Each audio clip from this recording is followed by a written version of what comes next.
Jacqueline. Bonjour. Vous êtes cliente fidèle du Café de Paris à Montdidier et ce Café de Paris est à vendre. C'est une nouvelle qui vous attriste. Ah, énormément.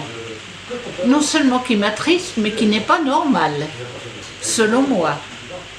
Vu la qualité des personnes qui sont à la tête du Café de Paris, c'est pas normal du tout qu'elles s'en aillent et qu'elles... pour vendre à qui, à quoi. Alors là, excusez-moi, mais des comme ça, monsieur, on n'en retrouve pas.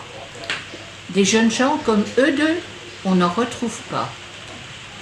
Vous passez votre retraite à Montdidier et vous venez très régulièrement ici. Vous avez beaucoup de plaisir à venir ici. Hein. Assez souvent, oui.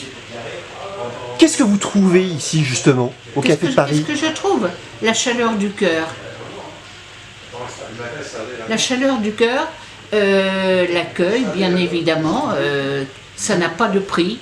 Hein, c'est tellement accueillant qu'on ne peut pas chiffrer. Ou alors, s'il fallait chiffrer, ça serait en milliards d'euros. Et vous me disiez tout à l'heure que s'il y a un nouveau gérant, eh bien vous ne reviendriez plus. Non. Pourquoi? Parce que je suis fidèle à mes amitiés. Dire ça.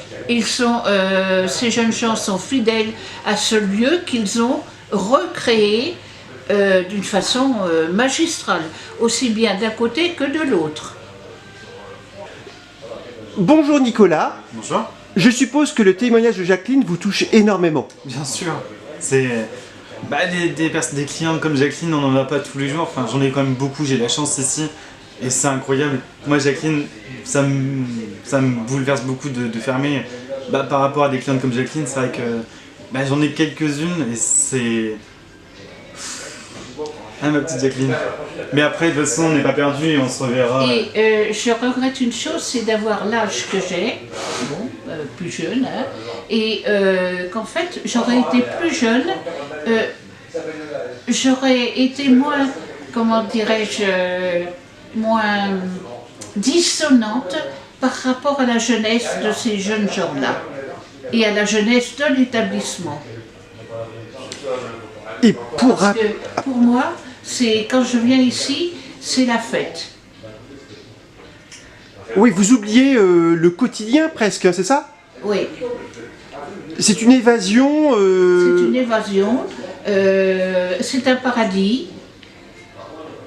C'est, comment vous dire d'autre, un paradis, oui, pour moi, je ressens comme ça. Parce que quand ils me reçoivent, je sens, ils sont vraiment aux petits soins. Voilà, aux petits soins. Mais un petit peu gêné par la différence d'âge, hein, quand même. Enfin, gêné, ça n'est pas le mot. Non, au contraire. On fait tout ce qu'on peut quand je vais dire, dès que possible. Dès qu'il y a un petit souci, on est toujours là. Vous voyez, une chose, par exemple, que je peux dire vraiment volontiers, c'est qu'à chaque fois que je viens ici, j'en aurai un dans un bras et l'autre dans l'autre, franchement, avec une grande tendresse.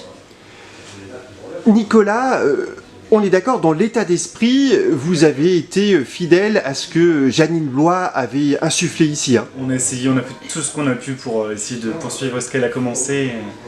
Malheureusement, aujourd'hui, avec la santé de Mickaël, c'est compliqué, mais on est, comme je dis, on n'est pas encore fermé, on n'est pas encore parti, on va faire jusqu'au bout, on va pousser jusqu'au bout et on lâchera pas nos habitués.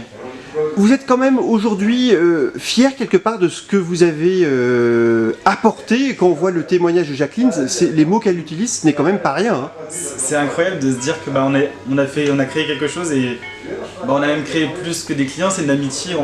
Ça c'est incroyable. J'aurais pas cru quand même arriver à quelque chose comme ça. De toute façon, il n'y a même pas de mots, c'est juste incroyable.